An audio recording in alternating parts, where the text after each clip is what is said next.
శ్రీగురుభ్యో నమః. హరి ఓం. దంతాంచలేన ధరణీతలమున్నమయ్య పాతాళకేళిషు ధృతాదివరాగలీలం ఉల్లాఘనోత్ఫణఫణాధర గీయమాన క్రీడావదానం ఇభరాజముఖం నమామః. అమరీ కవరీ భారభ్రమరీ ముఖరీకృతం దూరీకరోతు దురితం గౌరీ చరణ పంకజం ఇందీవరదళశ్యామం ఇందిరానందకందళం వందారు జనమందారం వందేహం యదునందనం. వాగర్ధావివ సంపృక్తౌ వాగర్ధ ప్రతిపత్తయే జగతః పితరౌ వందే పార్వతీ పరమేశ్వరౌ. ఆపదామపహర్తారం దాతారం సర్వసంపదాం లోకాభిరామం శ్రీరామం భూయో భూయో నమామ్యహం. బుద్ధిర్బలం యశోధైర్యం నిర్భయత్వమరోగత అజాడ్యం వాక్పటుత్వం చ హనుమత్స్మరణాత్ భవేత్. శ్రీ గురుభ్యో నమః. హరి ఓం. శ్రీ హనుమంతుడు ఆశించుపా వృక్షం యొక్క పై కొమ్మల మీద ఆ గుబురుల్లో దాగి ఉండి మొత్తం అక్కడ జరిగిన విషయాలన్నీ చాలా జాగ్రత్తగా గమనించాడు. అమ్మవారు తన యొక్క శరీరాన్ని విసర్జించేటటువంటి స్థితిని కూడా ఆయన గమనించాడు. ఇంకా ఇప్పుడు తను అమ్మవారి ఎదురుకుండా వెళ్ళి ఆమెకు తాను ఎవరో చెప్పి తాను శ్రీరాముడి సందేశాన్ని తీసుకొచ్చినటువంటి వైనాన్ని ఆవిడికి తెలియజేయాల్సిన అవసరం ఏర్పడిందని గ్రహించాడు. ఇది సమయజ్ఞత అంటే. అదే చెప్తున్నారు. హనుమానపి విశ్రాంత సర్వం శుశ్రావ తత్వత యథార్థంగా సావధానంగా గమనించాడు. అక్కడ జరిగిందంతా. సీతాయాగ త్రిజటాయాశ్చ రాక్షసీనాంచ తర్జనం. రాక్షస స్త్రీలు వాళ్ళు చేసినటువంటి తర్జనాన్ని, అంటే వాళ్ళు భయపెట్టిన విధానాన్ని, తర్వాత సీతాదేవి ఏ సమాధానం చెప్పిందో ఆ సమాధానాన్ని, త్రిజట చెప్పినటువంటి తన స్వప్న వృత్తాంతాన్ని ఆయన పూర్తిగా విన్నాడు. ఇప్పుడు ఇక ఆ హనుమంతుడు నందనవనంలో దివ్యకాంత వలె ఉన్నటువంటి సీతాదేవిని చూస్తూ ఇలా అనేక విధాల ఆలోచిస్తున్నాడు. సీతాయా త్రిజటాయాశ్చ రాక్షసీనాం చ తర్జనం అని అవేక్షమాణ తాం దేవీం దేవతామివ నందనే. నందనవనంలో ఉన్న దేవతని ఎలా చూస్తామో అలా చూస్తూ తతో బహువిధాం చింతాం చింతయామాస వానరః. అనేక రకాలైన ఆలోచనలు ఆయనకి వచ్చినాయి. ఏమిటి ఆలోచనలు అంటే ఇప్పుడు ఏ విధంగా తాను తన సందేశాన్ని అమ్మవారికి వినిపించాలి. ఇది యాం కపీనాం సహస్రాణి సుబహూన్యయుతాని చ దిక్షు సర్వాసు మార్గంతే సేయమాసాదితామయ. ఎవరినైతే అనేక మంది కపిశ్రేష్ఠులు అన్ని దిక్కులకు వెళ్ళి వెతకమని ఆజ్ఞాపింపబడి వెతుకుతున్నారో ఆ పరమాత్మురాలు, ఆ శ్రీరామ పత్ని అయిన జానకీదేవి సేయమ్మయా ఆసాదిత, ఇప్పుడు ఆవిడ నా చేత చూడబడుతూ ఉన్నది. స్పష్టంగా హనుమంతుడికి ఇక్కడ ఆ అమ్మవారిని నేను చూస్తున్నాను, అమ్మవారి దర్శనం అయినది. మరి ఇప్పటిదాకా దర్శనం అయింది కదా, ఇప్పటిదాకా చూస్తూనే ఉన్నాడు కదా, నేను ఇందాకే చూశాను అని అనుకోవచ్చు కదా. ఇప్పుడు ఏమంటున్నాడు ఆయన? ఇప్పుడు ఏమంటున్నాడు అంటే మయా ఆసాదితామయ, నేను ఆమెను ఇప్పుడు ఆ దర్శన భాగ్యం నాకే దక్కింది అంటున్నాడు. అంటే అమ్మవారి దర్శన భాగ్యం ఆంజనేయ స్వామికి కలిగింది. దీనికే ఇప్పుడు దర్శన భాగ్యం కలిగితే ఈ విషయాన్ని యమైవేషం వృణితే తేన లక్ష్య తస్యైష ఆత్మ వివృణితే తను స్వాం అని ముండకోపనిషత్తు ఒక మాట చెప్పింది. నాయమాత్మ ప్రవచనేన లక్ష్య న మేధయా న బహునా శ్రుతేన. నిత్యం ప్రవచనం చెప్పేసినంత మాత్రం చేత అయమాత్మ నా లక్ష్య. ఇది మనలాంటి వాళ్ళందరికీ ఎంతో తీవ్రమైన నిరాశను కలిగించే విషయమే, యథార్థ విషయమే చెప్పారు, బాగానే ఉంది. కానీ మరి ఇలాగా అని చెప్పి మనం వదిలేస్తే ఏం ప్రయోజనం? ఏమీ ప్రయోజనం లేదు. ఎలాగా? ఉపనిషత్తు నాయమాత్మ ప్రవచన లక్ష్య అన్నదే కానీ దారి ఇదే, విడిచిపెట్టద్దు అని. ఆ దారి ప్రకారమే వచ్చాడు హనుమంతుడు. అమ్మవారి దర్శనం అయింది ఇప్పుడు అనుకుంటున్నాడు. ఇప్పుడు అమ్మవారిని ప్రార్థించాలి. ప్రార్థించకపోతే అమ్మవారి అనుగ్రహం కాదు. అదే ఉపనిషత్తు చెప్పిన మాట. దానికి దీనికి శంకర భగవత్పాదుల వారు ఈ శ్లోకానికి చెప్తూ ముండకోపనిషత్తులో ఒక మాట అన్నారు. ఏమని? తస్మాత్ అన్యత్యాగేన ఆత్మ ప్రార్థనైవ ఆత్మలాభ సాధనం. అన్యత్యాగేన సర్వస్వాన్ని త్యజించై. హనుమంతుడికి ఇప్పుడు మనసులో ఏ విధమైనటువంటి ఆలోచనలు లేవు. అదేవిధంగా మనకి ఆత్మజ్ఞానం కలగనట్లు ఉన్నంత మాత్రం చేత నిరాశ పొందనవసరం లేదు. ఏం చెయ్యాలి అంటే సర్వస్వాన్ని విడిచిపెట్టి తదేక దీక్షతో అమ్మవారిని ప్రార్థించటమే. ఇక్కడ అమ్మవారిని ప్రార్థించటం అంటే శ్రీరాముని యొక్క గుణగణాల్ని వర్ణిద్దామనే ఆలోచనలో పడ్డాడు హనుమంతుడు. తస్మాత్ అన్యత్యాగేన ఆత్మ ప్రార్థన ఇవ ఆత్మలాభ. అన్యత్యాగేన ఆత్మ ప్రార్థన అంటే ఇతర సర్వస్వాన్ని మర్చిపోయి పరమాత్మని ధ్యానించటం, ప్రార్థించటం. అదే ప్రార్థన చేస్తున్నాడు ఇప్పుడు హనుమంతుడు. ఈ విషయాన్ని స్పష్టంగా మనకు ఉపనిషద్ మార్గంలో పెడుతూ ఆంజనేయుడు ఉన్నట్లుగా అర్థమవుతున్నది. యాం కపీనాం సహస్రాణి సుబహూని అయుతాని చ దిక్షు సర్వాసు మార్గంతే చేయమాసాదితామయ. అటువంటి అమ్మవారిని నేను చూశాను. చారేణ తు సుయుక్తేన శత్రో శక్తిమవేక్షత గూఢేన చరతా తావత్ అవేక్షితమిదం మయా. నేను శత్రువు యొక్క శక్తి ఏమిటో తెలుసుకుంటూనే గూఢంగా సంచరిస్తూ ఇప్పుడు అమ్మవారి యొక్క దర్శన ప్రాప్తిని పొందాను. రాక్షసానాం విశేషశ్చ పురీ చేయమవేక్షిత. రాక్షస నగరమైన లంకా నగరం చూశాను. రాక్షసాధిపతేరస్య ప్రభావో రావణస్య చ. రాక్షసాధిపతి అయిన రావణాసురుని యొక్క ప్రభావం ఏమిటో కూడా చూశాను. యుక్తం తస్య అప్రమేయస్య సర్వసత్వదయావత సమాశ్వాసయితుం భార్యాం పతిదర్శన కాంక్షిణి. ఇప్పుడు నేను చేయవలసింది ఏమిటి? యుక్తము, సరి అయిన పని ఏమిటి అంటే ఆ శ్రీరామచంద్రుడు ఈమె పతి దర్శన కాంక్షతో ఉన్నది. ఆయన కూడా సతీ దర్శన కాంక్షతో ఉన్నాడు.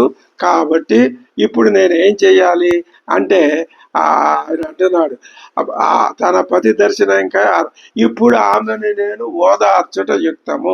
సమాశ్వాసయితం. ఇప్పుడు నేను అమ్మవారిని ఓదార్చాలి. అహమాశ్వాసయామ్యేనాం. అమ్మవారిని నేను ఊరడిస్తాను. అమ్మ, నీకు ఈ దుఃఖం ఎంతో కాలం ఉండదు.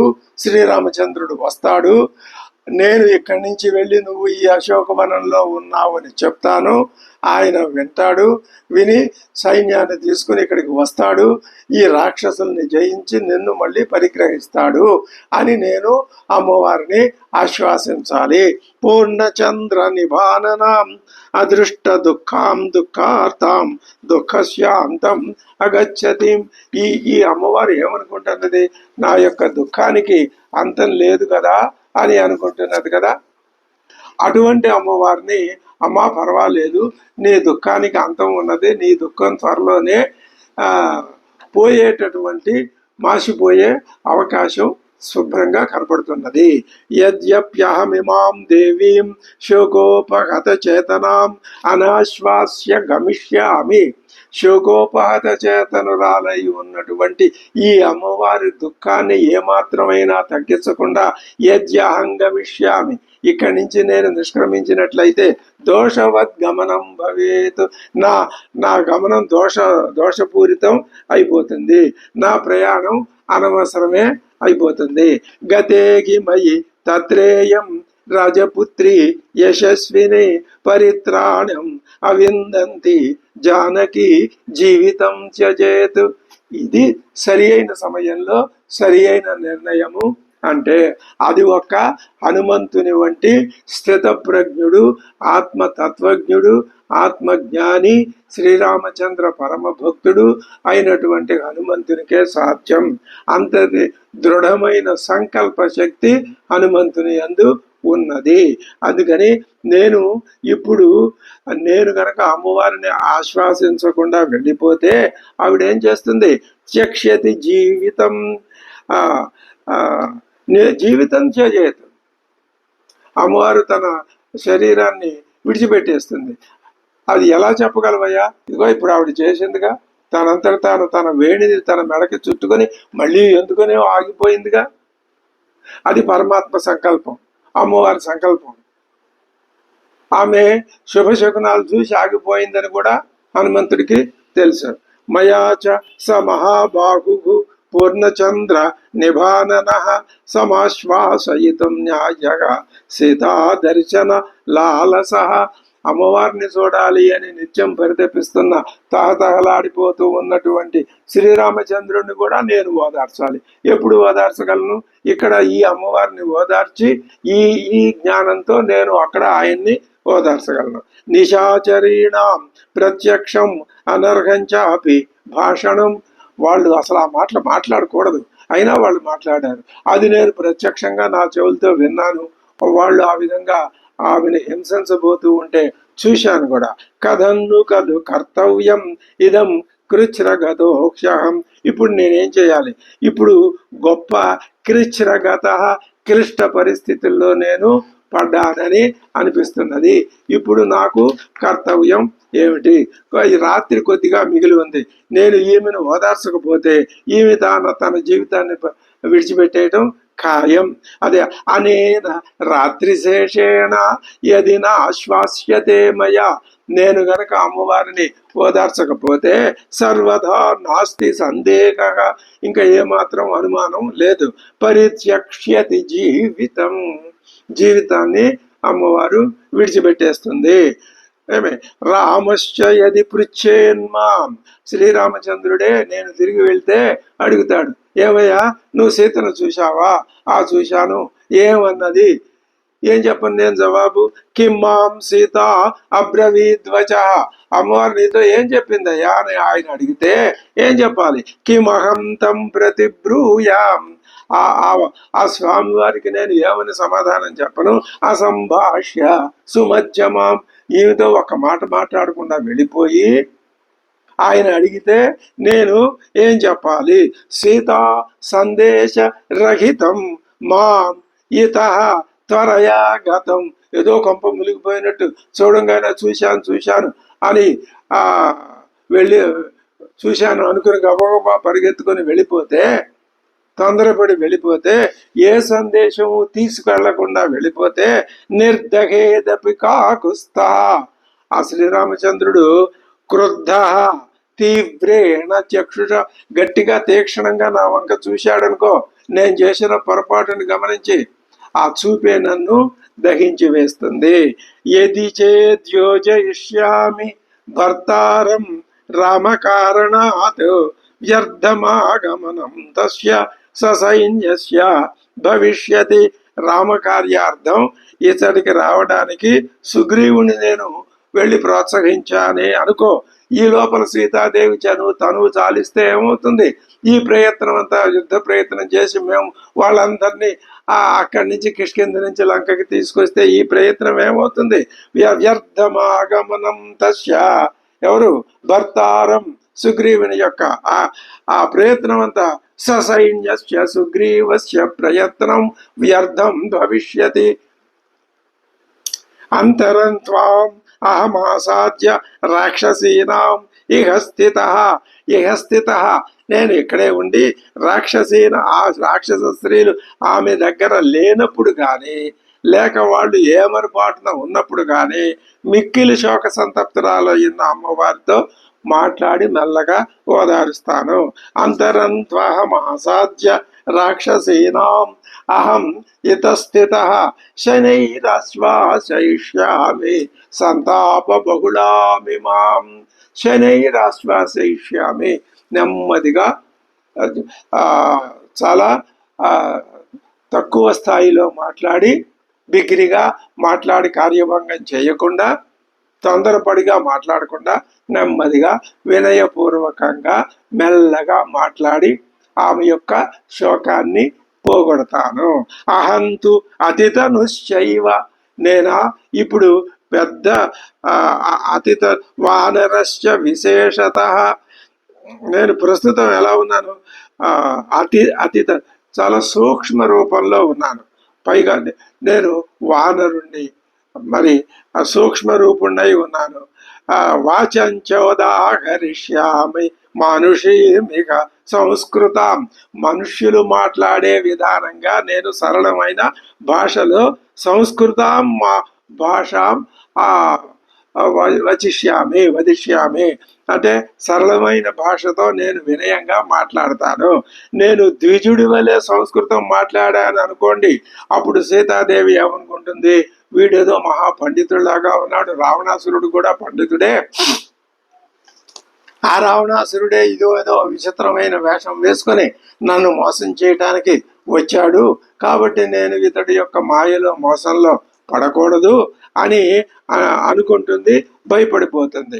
ఒక వానరుడు ఇటువంటి చక్కటి సంస్కృతాన్ని మాట్లాడగలడా అని అమ్మవారికి అనుమానం కూడా రావచ్చు. యది వాచం ప్రదాస్యామి ద్విజాతిరివ సంస్కృతం రావణం మన్యమానా మాం సీత భీత భవిష్యతి. ఆవిడ భయపడవచ్చు.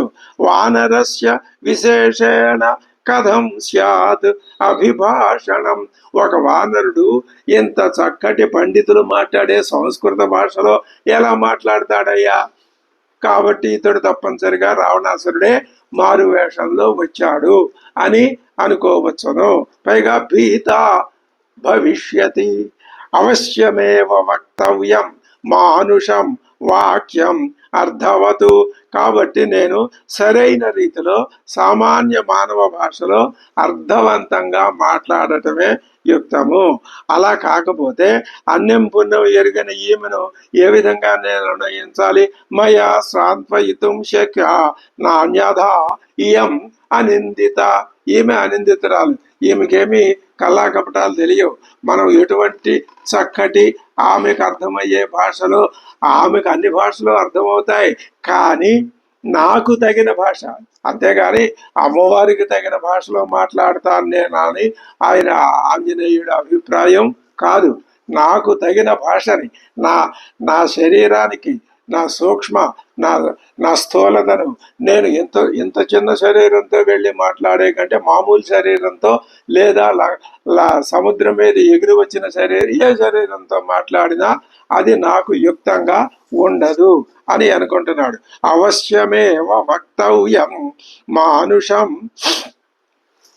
వాక్యం అర్థవతు మయా సాంత్వయితుం శక్య నాణ్యధేయం అనిందిత సేయమాలోక్య మే రూపం జానకి భాషితం తథా. నా రూపాన్ని చూసి, నా మాటలు విని రక్షోభిస్త్రాసిత పూర్వం, ఇంతకు పూర్వమే రాక్షస స్త్రీలు ఆమెను ఎంతో భయపెట్టి ఆ చేశారు కదా, భయకంపితురాల్ని చేశారు కదా. భూయస్త్రాసంగమిష్యతి, మళ్ళీ ఆమెకు అంత భయము ఇప్పుడు నా మాటల వల్ల వచ్చేది. నేను ఏం చెప్పాను అన్నది ప్రధానం కాదు, అసలు నేను ఏ రూపంలో ఉన్నాను, ఏ భాష మాట్లాడుతున్నాను, భాషను బట్టే కదా మనిషిని అర్థం చేసుకునేది. వీడు మంచివాడా చెడ్డవాడా ఎటువంటి వాడు అనేది. తతో జాత పరిత్రాస శబ్దం కుర్యాన్ మనస్విని, అప్పుడు భయం కలిగిందంటే ఆవిడ ఏదైనా ఒక దుఃఖపూరితమైన కేక పెట్టడమో, మరి లేకపోతే భయకంపితురాలై అరవటమో, ఇలాంటివి ఏమైనా చేస్తే జానానా మాం విశాలాక్షి రావణం కామరూపిణం, కామరూపం ధరించి రావణుడే వచ్చాడనుకుని కనుక అనుకున్నట్లయితే, సీతయా చక్రితే శబ్దే, ఆమె ఏదైనా దుఃఖపూరిత నిస్వనం చేసినట్లయితే, సహసా రాక్షసీ గణ, ఈ రాక్షస స్త్రీల సమూహం అంతా నానా ప్రహరణ ఘోర సమేయాత్ అంతకోపమహా, ఈ రాక్షసులందరూ కూడా వివిధ రకాలైన ఆయుధాలు తీసుకుని నా మీదకి యుద్ధానికి వీళ్ళు వచ్చేస్తారు. ఏ మాత్రం వాళ్ళకి అనుమానం వాసన కలిగిన వాళ్ళు పరిగెత్తుకుంటూ వస్తారు. తతో మాం సంపరిక్షిప్య సర్వతో వికృతాననాహ, అన్ని వయసుల నుంచి నన్ను పట్టుకొని చంపడానికి శక్తి కొలది సంపరిక్షిప్య, అన్ని వైపుల నుంచి నన్ను చుట్టుముట్టి, వికృతాననాహ రాక్షసాహ వధే చ గ్రహణే చైవ కుర్యుర్యత్నం యథా బలం, నన్ను చంపడానికైనా చూస్తారు, లేదా నన్ను బంధించడానికైనా వాళ్ళు ప్రయత్నిస్తారు. గృహ్య శాఖా ప్రశాఖాశ్చ స్కంధాశ్చ ఉత్తమ శాఖినాం దృష్ట్వా విపరిధావంతం భవేయుర్భయశంకిత, లేదా వాళ్ళందరికీ అందకుండా నేను కనుక ఏం చేస్తాను, మహావృక్షాల మీద ఈ వృక్షం మీద నుంచి ఆ వృక్షం మీదకి అలా ఎగిరి గంతులేసుకుంటూ కనుక వెళ్ళిపోతే, అలా పరిగెడితే వాళ్ళు చూసి రాక్షస స్త్రీలు భయానికి లోనైపోయి కంపించిపోయి వాళ్ళు పెద్దగా కేకలు పెడతారు. మమ రూపంచ సంప్రేక్ష్య వనే విచరతో మహతు, ఈ వనంలో అశోకవనంలో నేను సంచరిస్తూ ఉండగా నా రూపాన్ని గనక చూసినట్లయితే, రాక్షస్యో బహు భయ విత్రస్తాహ భయే వికృతాననాహ, ముఖాలన్నీ వికారంగా పెట్టేసి వాళ్ళు భయకంపితులైపోయి పెద్దగా అరిచి కేకలు పెట్టి దిక్కులన్నీ అల్లకల్లోలం చేసి పారేస్తారు. తతః కుర్యు సమాహ్వానం రాక్షస్యో రక్షసామపి, ఈ రాక్షస స్త్రీల కేకలు వినేవాళ్ళు వచ్చేస్తారు, లేదా వీళ్ళలో ఎవరైనా వెళ్ళి వాళ్ళని ఆ రాక్షస భటులందరినీ పిలుచుకొచ్చేస్తారు. రాక్షసేంద్ర నియుక్తానాం రాక్షసేంద్ర నివేశనే తే, ఆ వచ్చేవాళ్ళు ఎలా వస్తారు, శూల శక్తి నిస్త్రింశ వివిధ ఆయుధ పానయ, రకరకాల ఆయుధాలు ఖడ్గాలు బల్యాలు ఈ మొదలైనవి పట్టుకొని ఆపతేయు వచ్చి మీద పడిపోతారు వాళ్ళు. విమర్దేస్మిన్ వేగేన ఉద్విగ్నకారిణ, ఉద్విగ్న భయపడిపోయి వాళ్ళు సరభసంగా వచ్చేస్తారు మీదకి. సంరుద్ధ తైస్తు పరితో విధమన్ రక్షసాం బలం, వాళ్ళ అనేక విధాలుగా వాళ్ళ నుంచి తప్పించుకోవటానికి నేను ప్రయత్నం చేస్తూ ఉంటే నా మీద పడి నన్ను పట్టుకొని వాళ్ళు బంధించేస్తారు.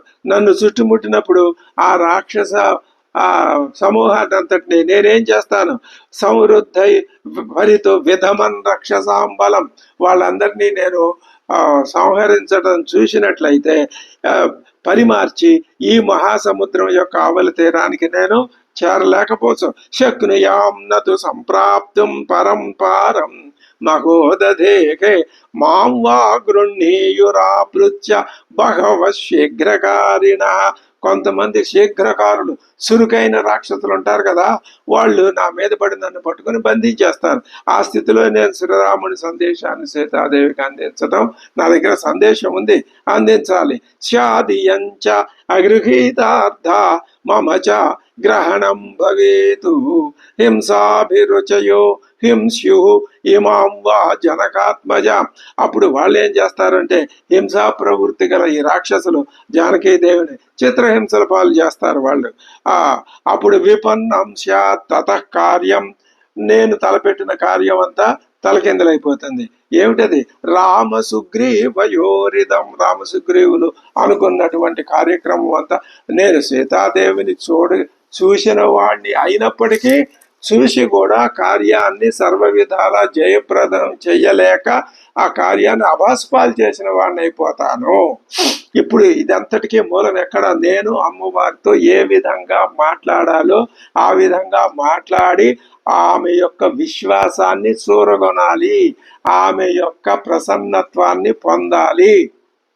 ఇప్పుడు నేను మాట్లాడే తీరు మీదే అంటే అర్థం ఏమిటి? భక్తుని యొక్క, సాధకుని యొక్క సాధనా విధానం మీదనే పరమాత్మ ప్రత్యక్షం కావటం, లేదా పరమాత్మ అనుగ్రహించటం, లేదా ఆత్మజ్ఞానాన్ని సాధకుడు పొందటం అనేది ఆధారపడి ఉంటుంది తప్ప ఎంత ఆరాటపడినా అది సాధ్యం కాదు అని మనం గ్రహించటం మంచిది.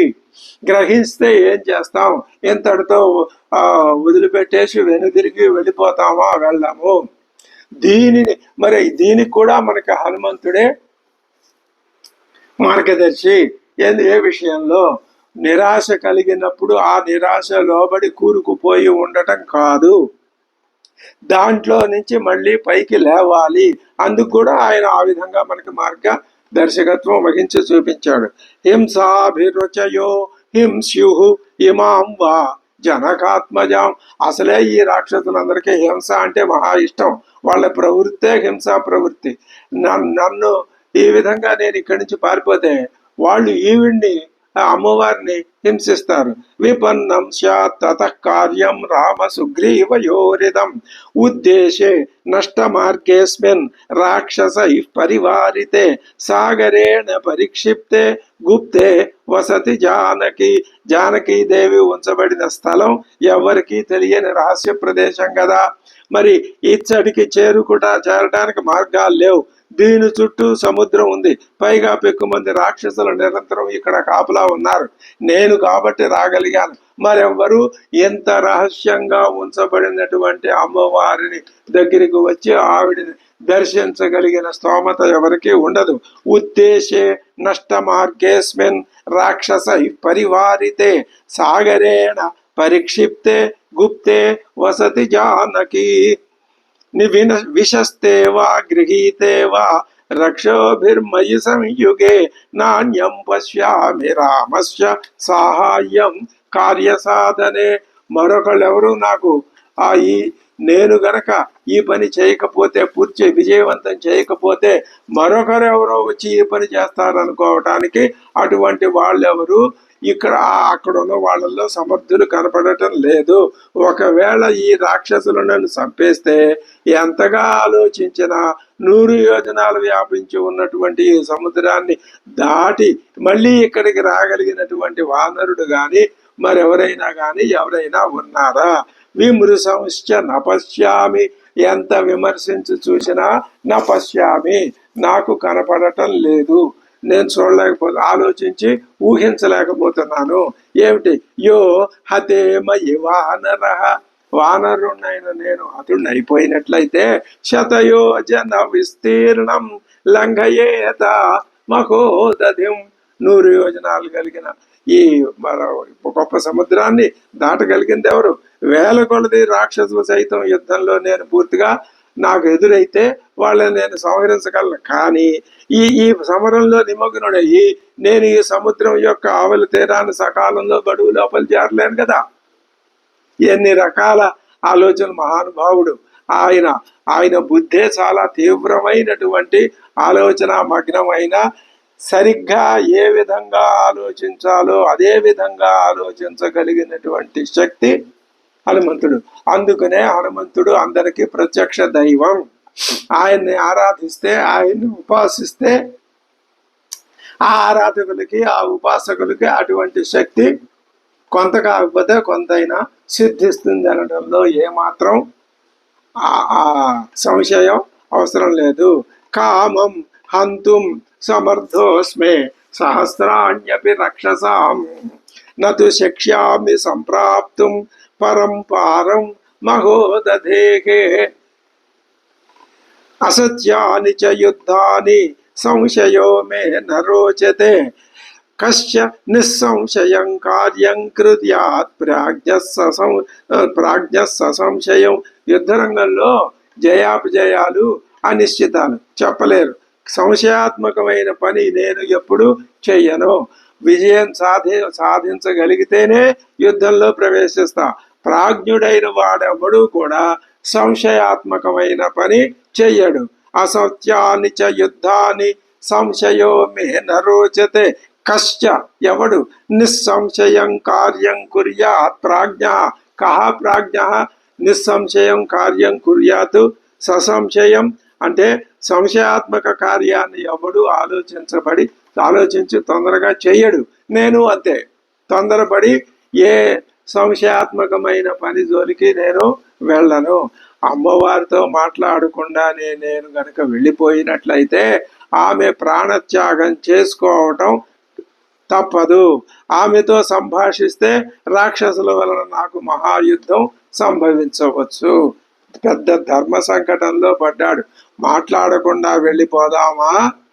ఆమె ప్రాణత్యాగం చేస్తుంది. సుగ్రీవాదుల్ని వెంట పెట్టుకుని వచ్చినా అప్పటిదాకా అమ్మవారు ఉంటుందనే నమ్మకం లేదు. రాముని యొక్క వియోగ బాధ తీరదు. లేదు, అమ్మవారితో మాట్లాడితే ఆమెతో సంభాషిస్తే ఏమవుతుంది? ఈ రాక్షసులంతా వింటారు, వచ్చి నా మీద పడి దండయాత్రకు వస్తారు. అప్పుడు కాల విలంబనం జరుగుతుంది. వాళ్ళ మొహం వాళ్ళు నన్నేం చంపుతారు, నేనే వాళ్ళని చంపేస్తాను. దానికి కొంత సమయం పడుతుంది కదా. ఈ విధంగానైనా గడువు దాటిపోతుంది. ఇప్పుడు గొప్ప పెద్ద చిక్కు ప్రాణత్యాగశ్చ వైదేహ్యాహ భవేత్ అనభిభాషణే. నేను మాట్లాడకపోతే ఆమె ప్రాణత్యాగం చేయటం ఖాయం. ఏష దోషో మహాన్ హిస్యాత్ మమ సీతాభిభాషణే. ఆమెను మాట్లాడిస్తే ఒక దోషం, మాట్లాడించకపోతే మరొక దోషం. భూతాశ్చార్థాః వినశ్యంతి దేశకాల విరోధితాః నిక్లబం దూతమాసాద్య తమ సూర్యోదయే యథా. అబ్బా, దూత కార్యం ఎంత కఠినమైంది. తప్పకుండా సఫలమయ్యే కార్యాలు సైతం అవివేకి అయిన దూత చేతుల్లో పడి విఫలమైపోయి ఆ కార్యం ఎవరికైతే ప్రయోజనం కలిగించాలో వాళ్ళకి ఆ ప్రయోజనం కలిగించకపోగా అపకారాన్ని కలిగిస్తుంది. దీనంతటికీ మూలం దూతగా వచ్చిన వాడు అసమర్థుడైతే, దేశకాలాలకి ప్రతికూలంగా ఆచరిస్తే ఏమవుతుంది? సూర్యోదయంలో రాగానే చీకట్లు ఎట్లా మాయమైపోతాయో ఇటువంటి అసమర్థుడైనటువంటి దూత వలన ఆ కావలసినటువంటి మంచి ఫలితం కూడా రాకుండా పోవచ్చు. భూతాశ్చార్థ వినశ్యంతి దేశకాల విరోధితాః విక్లవం దూతమాసాద్య తమ సూర్యోదయే యథా. అర్ధానర్ధాంతరే బుద్ధి నిశ్చితాపి న శోభతే ఘాతయంతి కార్యాణి దూతాః పండితమానినః. అసమర్థులైన వాళ్ళు, పండితమానినః తాము మేమే సమర్థులం అనుకునేటటువంటి వాళ్ళు మూర్ఖులు. వాళ్ళు ఏం చేస్తారు? స్వామి వారికి జరగవలసినటువంటి ప్రయోజనపూరితమైన కార్యాల్ని చెడగొట్టేస్తారు. లాభ నష్టాలని గురించి ప్రభువు తన సచివులతో చర్చించి నిశ్చయించిన కార్యం అవివేకి అయినటువంటి దూత చేతుల్లో పడి ఈ విధంగా వికృతమైనటువంటి ఫలితాల్ని ఇవ్వవచ్చు. అర్ధాంతరే బుద్ధి నిశ్చితాపి. ఆ విధంగా యజమాని మా రాజు సుగ్రీవుడు ఆలోచించి నిర్ణయించి పంపించినా ఏమన్నా శోభతే. ఎప్పుడు? ఘాతయంతికి దూతాః కార్యాణి పండితమానినః దూతాః. మేమే ఏదో గొప్ప పని చేసేసాం, నిర్వాహకం చేసేసాం అనుకునే దూతలు చివరికి ఆ కార్యాన్ని నాశనం చేసి అక్కడ పడేస్తారు. నా వినశ్యేత్ కథం కార్యం. ఇప్పుడు నాకు ఒక ఉపాయం కావాలి. ఈ కార్యం అంతా ఏ విధంగా పాడైపోకుండా చక్కగా విజయవంతం అవుతుంది, అది కావాలి. నా వినశ్యేత్ కథం కార్యం వైక్లభ్యం నా కథం భవేత్. మరి రామకార్యం నిష్ఫలం కాకుండా ఉండటం ఎలా, తర్వాత నేను తెలివి లేని వాడిని కాకుండా ఉండటం అంటే నేను వికలభుణ్ణి నాకు వైక్లభ్యం రాకుండా ఉండటం ఎలా అంటే నాకు తెలివిగా నేను ఈ కార్యాన్ని నిర్వహించే విధానం ఎలా నాకు తోస్తుంది. లంఘనంచ సముద్రస్య కథన్ను నవృధా భవేతు. సముద్ర లంఘనం వృధా కాకూడదు, సఫలం కావాలి. ఎలాగా? కథన్ను ఖలు వాక్యం మే శృణుయాత్ నో ద్విజేతవా ఇది సంచింత్య హనుమాన్ చకార మతిమాన్ మతిం రామం అక్లిష్ట కర్మాణం స్వబంధుమనుకీర్తయన్ నైనాం ఉద్వేజయిష్యామి తద్బంధుగత మానసాం. కాబట్టి నేనేం చేస్తాను, నా మనస్సు శ్రీరామచంద్రుని ఎందే లగ్నమై ఉన్నది కదా. అంతేకాదు అమ్మవారి మనస్సు కూడా శ్రీరామచంద్రుని ఎందు రామం అక్లిష్ట కర్మాణం స్వబంధుం అనుకీర్తయన్, ఆమె ఆ శ్రీరామచంద్రుడినే కీర్తిస్తూ ఉన్నది కదా. కాబట్టి నేను కూడా ఆయన్నే కీర్తిస్తూ ఈమె భయ సందేహాలకు లోను కాకుండా, ఇది కర్తవ్య దర్శనము అంటే ఎంత చక్కగా ఎంత స్పష్టంగా ఆ సమయంలో తాను ఏం చెయ్యాలన్నది ఒక్క క్షణంలో ఆయన మనస్సుకు ఎలా స్ఫురించింది అన్నది ఇది అద్భుతమైనటువంటి విషయం. ఒక్క సముద్రాన్ని దూకటానికి సమర్థుడైన వాడు హనుమంతుడు తప్ప మరొకడు లేడు అనటం అదే కాదు. అసలు ఈ విధమైన ఆలోచన వచ్చేది హనుమంతుడికే. ఎందుకని ఆయన ఆత్మతత్వజ్ఞుడు కాబట్టి ఒక్క ఆత్మతత్వం వలననే సమస్తం తెలుస్తుంది అని. కేన విజ్ఞాతేన సమస్తమిదం విజ్ఞాతం స్యాత్, దాని అర్థం అదే. నైనాం ఉద్వేజ, నేను ఈమె కంటపడితే ఈమెలో వెంటనే కనపడకూడదు. కాబట్టి ఈమె ఎదట పడకుండానే శ్రీరామ గుణ కీర్తనం కావిస్తాను. ఎటువంటి అద్భుతమైన ఆలోచన మహానుభావుడు హనుమంతుడికి. ఇది నిజంగా ఎవ్వరూ ఊహించని, కనీసం ఆలోచన కూడా రానటువంటి అద్భుతమైన ఉపాయం. ఏం చేస్తానంటున్నాడు ఆయన, నేను ఉన్నట్టుండి ఈ చెట్టు మీద నుంచి నెమ్మదిగా కొమ్మలు పట్టుకుని కిందకి దిగను, ఒక్కసారి పైనుంచి కిందకి దూకను, అమ్మవారి కంటబడను, కానీ నా మాట మాత్రం అమ్మవారి చెవిలో పడుతుంది. ఏం మాట మాట్లాడతాను అంటే, ప్రస్తుతం ఆవిడ మనస్సు ఎవరి మీద లగ్నం అయ్యింది? రాముడి మీద.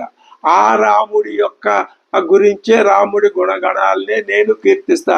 అప్పుడు ఆవిడ మనస్సులో ఉన్న రాముని గుణగణాలు ఎక్కడి నుంచో వినపడుతున్నాయే అనే ఒక సానుకూలమైనటువంటి భావం అమ్మవారి మనస్సులో ఏర్పడుతుంది. అది ఆంజనేయుని యొక్క అద్భుతమైనటువంటి ఆలోచన.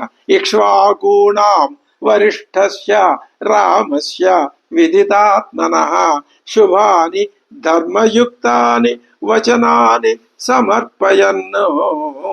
కాబట్టి ఇక్ష్వాకు ఆ వంశరాజుల అందరి యొక్క సంబంధించినటువంటి ధర్మయుక్తములైన ఆ సమస్త విషయాల్ని నేను వివరిస్తూ మృదు మధురంగా నా మాటల్ని తయారు చేసి వినిపిస్తా. ఆ విధంగా ఈవిడికి శ్రావయిష్వామి సర్వాణి మధురాం ప్రభ్రువన్ గిరం. ఏం ఆలోచన!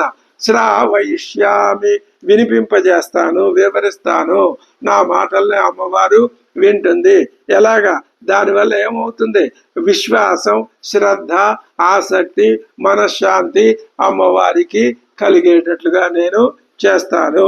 శ్రావయిష్యామి సర్వాణి మధురాం ప్రభ్రువన్ గిరం శ్రద్ధాస్యతి యథాహీయం తదా సర్వం సమాదధే ఇతి స బహువిధం మహానుభావో జగతి పతే ప్రమదాం అవేక్షమాణ. జగతి పతే ప్రమదాం, జగతిపతి లోకాధిపతి అయినటువంటి శ్రీరాముని యొక్క ప్రమదాం, భార్య అయినటువంటి అమ్మవారిని అవేక్షమాణ చూసి బహువిధం మహానుభావ మధురతమం అవితధం జగాద వాక్యం. మధురతరం అవితధమైన మధురమైన వాక్యమును జగాద తీయగా మనస్ఫూర్తిగా ఆహ్లాదకరంగా నిష్ప్రయోజనం కాకుండా సఫలవంతం అయ్యేటట్లు మాట్లాడాడు. జగాద పలికెను. ద్రుమ విటపాంతరం ఆస్థితో హనుమాన్. ద్రుమ విటపాంతరంలోనే ఉంటూనే కిందకి రాకుండా అక్కడి నుంచే మాట్లాడటం మొదలుపెట్టాడు. ఆయన ఇప్పుడు మాట్లాడుతున్నాడు. ఏమంటున్నాడు? ఏవం బహువిధాం చింతాం చింతయిత్వా మహామతికి సంశ్రవే మధురం వాక్యం వైదేహ్యాః యజహారః. మాట్లాడుతున్నాడు. రాజా దశరథో నామ రథకుంజరవాజిమ. నెమ్మదిగా దశరథుడనే ఒక మహారాజు గారు ఇక్ష్వాకు వంశజులలో కలడు. అతడు పవిత్ర స్వభావము కలవాడు, పుణ్యశీల, మహాకీర్తి, గొప్ప కీర్తిశాలి. ఇక్ష్వాకూణాం మహాయశాః. ఆయన రాజర్షీణాం గణశ్రేష్ఠ. రాజర్షులందరిలో గుణశ్రేష్ఠుడు. తపసాచ ఋషిభిः సమః. తపస్సులో ఋషులతో సమానం. చక్రవర్తి కులే జాతః. ఆయన ఆ కులంలో అందరూ చక్రవర్తులే పుట్టారు. పురంధర సమో బలే. మరి ఆయన బలంలో ఎవరితో సమానుడు అంటే ప్రసిద్ధి కన్నవాడు. ఆయన బలంలో దేవేంద్రుడితో సమానమైన వాడు. అహింసా నియమాలు పాటిస్తాడు. ఉదార స్వభావం కలవాడు. దయాళువు, సత్యసంధుడు, ఐశ్వర్యవంతుడు, సంపదల్ని పరిరక్షించడంలో దక్షుడు. అహింసారతికి అక్షద్ర ఘృణి సత్యపరాక్రమ. ముఖ్యశ్చ ఇక్ష్వాకు వంశస్య లక్ష్మీవాన్ లక్ష్మీవర్ధన. పార్థివ వ్యంజనైర్యుక్త పృథుశ్రీః పార్థివర్షభ. పృథివ్యాం చతురంతాయాం విశ్రుత సుఖద సుఖి. దశరథ మహారాజు యొక్క కీర్తి ప్రతిష్టల్ని వర్ణిస్తున్నాడు. ఆయన మహారాజ లక్షణ శోభితుడు, శుభ లక్షణ సంపన్నుడు, రాజులలో వృషభం వంటి వాడు, రాజశిరోమణి. భూమి అంతటా ఆయన పేరు ప్రఖ్యాతులు వ్యాపించినవి. సుఖద, ఆయన ప్రజలందరూ సుఖంగా ఉంటారు. సుఖి, ఆయన సుఖంగానే ఉంటాడు, సుఖంగా రాజ్య పరిపాలన చేస్తాడు. తస్య పుత్ర ప్రియో జ్యేష్ఠ తారాధిప నిభానన. చంద్రుని యొక్క ముఖం, చంద్రమండలం వంటి ముఖం గలవాడు జ్యేష్ఠపుత్ర. ఆయనకి రామో నామ విశేషజ్ఞ శ్రేష్ఠ సర్వధనుష్మతాం. ధనుష్మంతులందరిలో, ఆ వీరులందరిలో శ్రీరాముడు గొప్పవాడు, ఆయన శ్రేష్ఠుడు. ఆయనే ఇందాకడి నుంచి వర్ణించినటువంటి ఇక్ష్వాకు వంశంలో గొప్పవాడై రాజర్షులతో సమానమై, తపస్సులో ఋషులతో సమానమైనటువంటి బలంలో ఇంద్రుడితో సమానమైనటువంటి ఆ చక్రవర్తి అయినటువంటి దశరథ మహారాజు యొక్క పెద్ద కుమారుడు. రక్షిత స్వస్య ధర్మస్య. ఇది పరమాత్మని గురించిన అద్భుతమైన రక్షిత స్వస్య ధర్మస్య. తన ధర్మాన్ని తాను రక్షించుకుంటూ స్వజనస్య చ రక్షిత. ఆశ్రితులకి కల్పవృక్షం లాంటి వాడు, తన స్వధర్మాన్ని పాటిస్తాడు.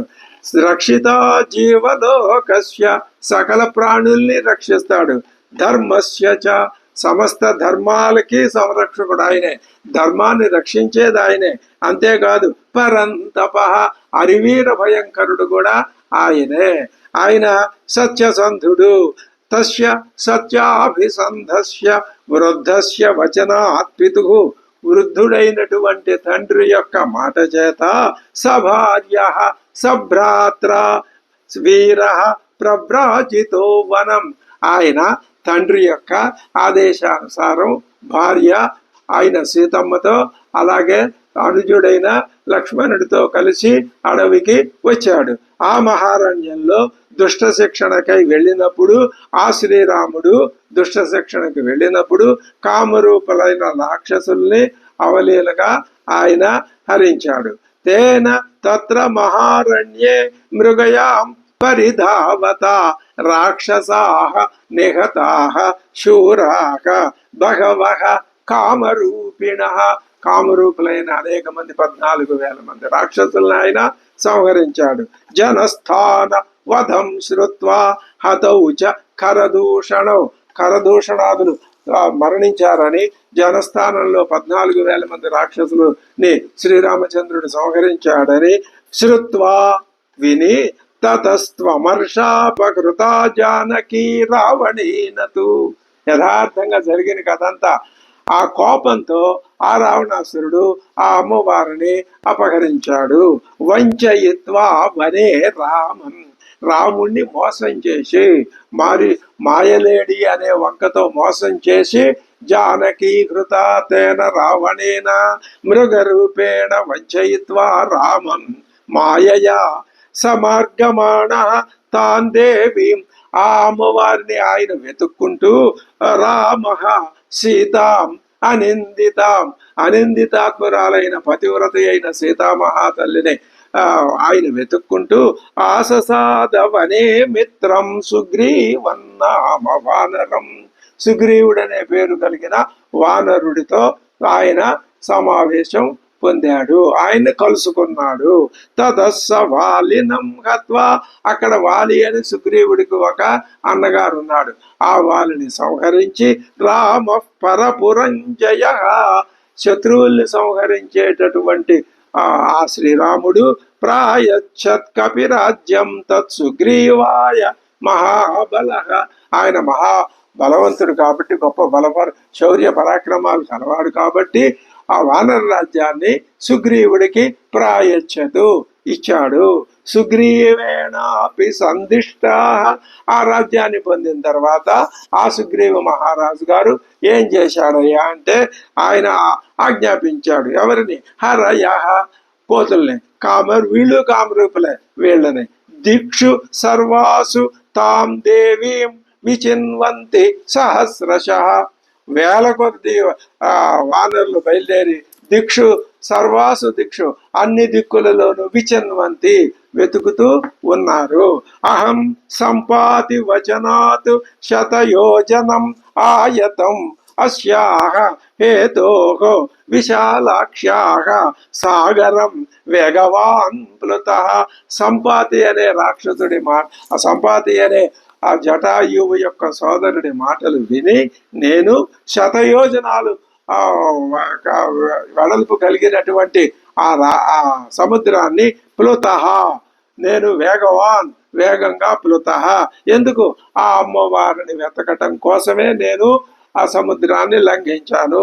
యథారూపం, ఆ అమ్మవారు ఎలా ఉంటుందో స్వామివారు ఏ విధంగా వర్ణించారో అటువంటి రూపమే కలిగిన, కాదయ్యా నువ్వు ఆ సీతమ్మ కాదు, నువ్వు ఆ రాముడు ఏం వర్ణించాడో నువ్వేం విన్నావో అంటారా, అదేం కాదు, మా శ్రీరామచంద్రుడు అమ్మవారు ఎలా ఉంటుందని చెప్పాడో అలాగే ఉన్నటువంటి యథారూపం యథా వర్ణం, అదే శరీర వర్ణం కలిగినటువంటి యథా లక్ష్మీం, లక్ష్మి సాక్షాత్తు లక్ష్మీదేవి అయినటువంటి నిశ్చితాం, ఖచ్చితంగా అదే ఆకారం కలిగిన అశ్రౌషం రాఘవస్యాహం సేయం అసాధితామయ, ఆయన శ్రీరామచంద్రుడు ఏ విధంగా వర్ణించి చెప్పాడో అటువంటి స్వరూపాన్ని అమ్మవారిని నేను ఇక్కడ చూస్తున్నాను, నేను ఆమె దగ్గరకు రాగలిగాను. విరరామైవ ఆయువేవ ముక్త్వా అసౌ వాచం వానర పుంగవ, ఈ మాటలు చెప్పి ఆయన అలాగిపోయాడు. మొట్టమొదట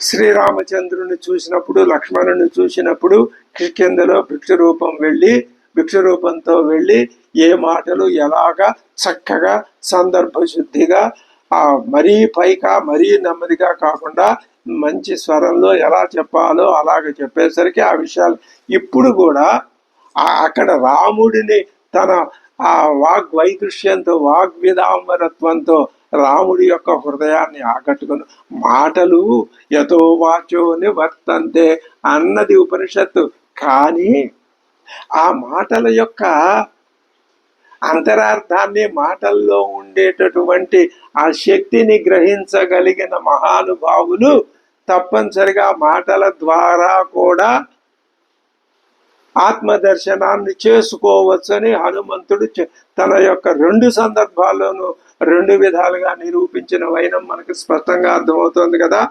ఆయన ఏం చేశాడు? ఈ మాటలు, దశరథుడు మహారాజు గారు ఉన్నాడు, ఆయన గొప్పవాడు, విశాలమైన సామ్రాజ్యాన్ని పరిపాలించాడు, ఆయన ఇంద్రుడితో సమానుడు, రాజర్షి, చక్రవర్తి కులంలో పుట్టినవాడు, ఆయనకు ఒక పెద్ద కుమారుడు, ఆయన రాముడు. తండ్రి యొక్క ఆజ్ఞ మేరకి భార్యతోనూ తమ్ముడితోనూ అరణ్యాలకు వచ్చాడు. ఆయనని అరణ్యాల్లో ఉంటున్న ఆయనని మోసం చేసి ప్రలోభ పెట్టి దూరంగా తీసుకువెళ్ళి ఆ రాక్షసులు ఆ అమ్మవారిని హరించారు. ఆయన అప్పుడు తర్వాత తమ్ముడితో సహా వచ్చి అమ్మవారు అపహరింపబడటం చూసి ఆమెను వెతుక్కుంటూ సుగ్రీవుడి వద్దకు వచ్చాడు.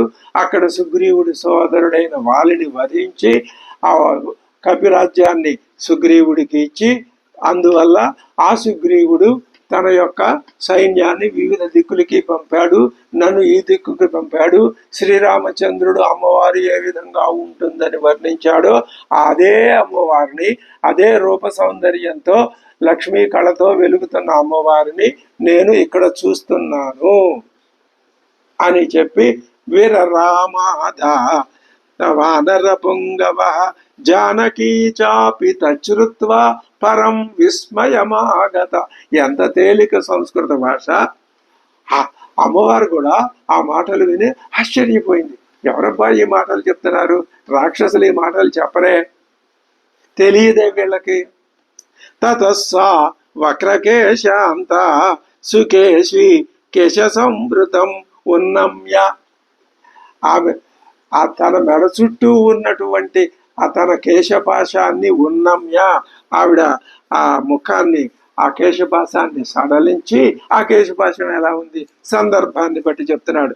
నొక్కులు తీరి వంకీలు తీరి ఉన్నటువంటి కేశ సంపద, ఆ కేశాన్ని మెడ చుట్టూ నుంచి వదిలిచేసి ఉన్నమ్య ఆ కేశపాశంలో నుంచి మెడను పైకెత్తి వదనం భీరుగు శిశుపా వృక్షం ఐక్షత. శిశుపా వృక్షాన్ని అమ్మవారు చూసింది. నిశమ్య సీత వచనం కపేశ్చ.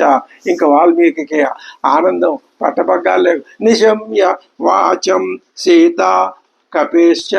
ఆ కవి యొక్క వాచన మాటలు విని దిశశ్చ సర్వా ప్రదిశశ్చ వీక్ష.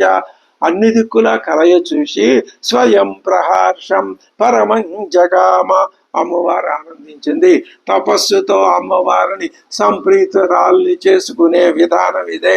ఇందాక చెప్పుకున్నటువంటి ఆ ముండకోపనిషత్తు మాట, యమైవేష వృణితే తేన లభ్య తస్యైష ఆత్మ వృణితే తను స్వాం. అమ్మవారు ప్రసన్నురాలైంది అంతే తప్ప నాయమాత్మ ప్రవచన అంటే కేవలం పై ఆలోచనలతో మనస్ఫూర్తిగా ప్రయత్నం చేయకుండా దర్శనం కాదని చెప్పటం. దాన్నే చక్కగా శంకర భగవత్పాదులు వారు జగద్గురు ఆయన ఒక్క మాటలో అద్భుతమైన మాట ఏమని, తస్మాత్ అన్యత్యాగేన, నీలో ఉన్న అన్యభావాలన్నింటినీ విడిచిపెట్టు, ఒక్క పరమాత్మ భావననే నిలుపుకో. అప్పుడు నీకు ఆ పరమాత్మ నువ్వు మననం చేసినా, శ్రవణం చేసినా, మాట్లాడినా, స్తుతించినా నీకు లభ్యం అవుతుంది. ఏ విధంగా నీకు లభ్యం కాదని చెప్పారో అదే విధంగా నీకు లభ్యం అవుతుంది. ఇది ఉపనిషత్ పరమార్థాన్ని గ్రహించవలసినటువంటి విధానం. సా తిర్యగూర్ధ్వంచ తదాప్యధస్తాత్ నిరీక్షమాణా తమచింత్య బుద్ధిం దదర్శ పింగాధిపతేరమాత్యం వాతాత్మజం సూర్యమివోదయస్థం. అలా పైకి చూసేసరికి ఆ నలుప్రక్కల పై భాగాన్ని అలాగే ఆ అనువైపులా పరిశీలించి చూస్తే అప్పుడు ఆమె ఎవరిని చూసింది? మహాబుద్ధిశాలి సుగ్రీవుడి సచివుడు, ఉదయాద్రి పైన బాలభానుడిలాగా తేజస్సుతో తళతళా మెరిచిపోతున్నటువంటి, శోభిల్లుతున్నటువంటి సా తిర్యకు ఊర్ధ్వంచ తదాప్యధస్తాతు. 4 వైపులా పైకి కిందకి చూసి నిరీక్షమాణ ఎవరిని చూసింది? తం ఎవరినతడు? అచింత్య బుద్ధిం అంటే గొప్ప మేధ సంపద కలిగిన వాడు, పింగాధిపతే రమాచ్యం. పింగాధిపతి వానర శ్రేష్ఠుడైన సుగ్రీవుడి యొక్క మంత్రిని, వాతాత్మజం వాయుదేవుని యొక్క ఔరసపుత్రుడైనటువంటి సూర్యమివ ఉదయస్థం, సూర్య శిష్యుడు ఉదయిస్తూ ఉన్నటువంటి సూర్యునిలాగా ఆ అశోక వృక్షం మీద వెలిగిపోతూ, శంశుభా వృక్షం మీద వెలిగిపోతున్నటువంటి మహానుభావుడైనటువంటి స్వామివారిని శ్రీ హనుమంతుడిని చూసింది. హనుమంతుడు అమ్మవారిని దర్శించాడు. అమ్మవారు ఆశ్రిత బుద్ధితో, వాత్సల్య బుద్ధితో హనుమంతుణ్ణి గమనించింది, దర్శించింది కాదు. దదర్శ గమనించింది, భక్తుణ్ణి అమ్మవారు గమనించింది. ఈ సందర్భంలో పెద్దలు ఈ ముండకోపనిషత్తులో ఈ మంత్రవర్ణాన్ని ఎందుకు ఉదాహరించారు అంటే, అమ్మవారు భక్తుణ్ణి అంటే పరమాత్మ జీవుణ్ణి గమనించాడు, జీవుడు పరమాత్మని దర్శించాడు. ఆ రెండు ఏకకాలంలో ఇక్కడ జరిగినాయి అంటే వేదాంత అర్థం ఇక్కడ మనకి స్పష్టంగా చక్కగా గోచరం దృశ్యమానం అవుతున్నది. మనం ఇందుకే ఇటువంటి భావన, విలువైనటువంటి మనకి ఫలాన్ని ఇచ్చేటటువంటి భావనల్ని గ్రహించటానికే రామాయణ అధ్యయనం. రమణీయం రామాయణ మార్గం అనే శీర్షికతో ప్రారంభించి బాలకాండ నుంచి తపస్వాధ్యాయ నిరతం అక్కడి నుంచి ప్రారంభించి ఇక్కడి దాకా ఎంతో శ్రమపడి ఓపికతో ఏమాత్రం పట్టు విడిచిపెట్టకుండా, ఎంత నిరాశ ఎదురైనా సరే ఆ నిరాశని అధిగమిస్తూ ముందుకు వచ్చినందువల్ల జీవుడుగా మనకి అమ్మవారి దర్శనం అయింది. అమ్మవారుగా ఆ అమ్మవారు జీవుణ్ణి ఉన్నాడు అని గమనించి, అమ్మవారు గమనించిందంటే అర్థం ఏమిటి? జీవుడికి నిష్కృతి లభించింది. ఆవిడ వేరే వరం ఇవ్వటం అలాంటివేమీ ఉండవు. అదే చెప్తున్నాడు. అది ఏమని చెప్తున్నారు అంటే, సా తిరియ గూర్ధ్వంచ తథాప్యధస్తాత్. ఇక్కడ కూడా ఊర్ధ్వం పైన, క్రింద, ఇటువైపున అటువైపున ఎక్కడ చూసినా పరమాత్మే అని ఉపనిషత్తు చెప్తున్నది. అదే భావాన్ని, అదే శ్లోకాన్ని ఇక్కడ వాళ్ళ మీద సా తిరియ అంటే ఇంకొక భావం కూడా తోస్తున్నది. జీవుడు పరమాత్మ కోసం ఎంత తపిస్తాడో పరమాత్మ కోసం కూడా జీవుణ్ణి గమనించటానికి అంత తపిస్తాడు. ఈ ఐక్యత్వమే మోక్షం అంటే, ఇంకా వేరే ఏమీ కాదు. సా తిరియ గూర్ధ్వంచ తథాప్యధస్తాత్ నిరీక్షమాణ తమచింత్య బుద్ధిం దదర్శ పింగాధిపతే రమాచ్యం వతాత్మజం సూర్యమివ ఉదయస్థం సూర్యమివోదయస్థం. ఇప్పుడు ఈ విధంగా హనుమంతుడు తన యొక్క ప్రజ్ఞ పాఠవాల్ని, తన ఆలోచన దక్షతని, ఇవన్నింటినీ సరి అయిన కాలంలో తనకి అనుభవంలోకి తెచ్చుకొని సరి అయిన విధానం ఎంచుకొని ఏ విధంగా అమ్మవారి దృష్టి పదంలో పడాలి, ఏ విధంగా ఆవిడ దృష్టిని ఆకర్షించాలి అనే ఒక నిర్ణయానికి రోజులు వారాలు తీసుకోవాలా, ఒక క్షణంలో ఆలోచించి ఆ నిర్ణయం చేసుకొని ఆ విధంగా ప్రయత్నించి 4 ముక్కలు, అందులో 2 ముక్కలు దశరథుని గురించి, 2 ముక్కలు శ్రీరాముని యొక్క వనవాసం, సీతాపహరణం వరకు చక్కగా 4-5 వాక్యాల్లో తీసుకొచ్చి చెప్పాడు. పోనీ 10 వాక్యాల్లో చెప్పాడు. ఆ చెప్పడం కూడా ఎలా చెప్పాడు?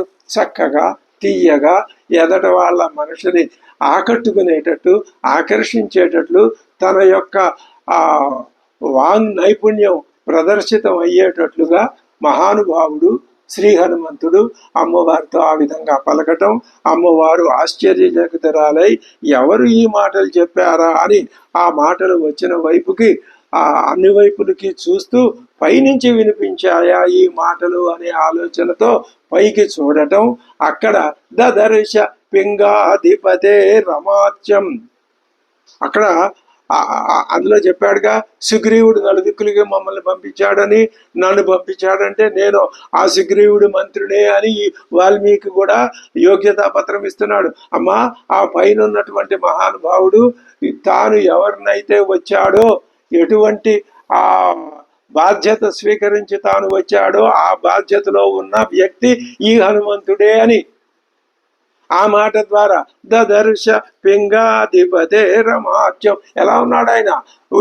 ఆ సూర్యమివోదయస్తం, ఉదయిస్తూ ఉన్న సూర్యుడిలాగా ఉన్నాడు. అట్లాగూ సూర్యుడు ఉదయిస్తున్నాడు, ఈయన ఉదయిస్తాడు.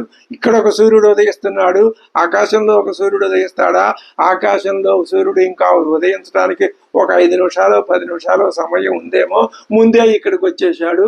అమ్మవారి ఎదుట సాష్టాంగపడి సాగిలపడి మ్రొక్కటానికి, అమ్మవారి యొక్క కరుణా కటాక్షాలని పొందటానికి, అమ్మవారికి శ్రీరాముని యొక్క క్షేమ సమాచారాన్ని అందజేయడానికి, అదే విధంగా మళ్ళీ అమ్మవారి యొక్క క్షేమ సమాచారాన్ని స్వామివారికి అందజేయటానికి దూత కృత్యాన్ని చక్కగా నిర్వహించడానికి, ఫలవంతంగా నిర్వహించడానికి సమర్థుడైన యోగ్యుడైనటువంటి శ్రీ హనుమత్ స్వామిని అమ్మవారు దదర్శ చూసింది.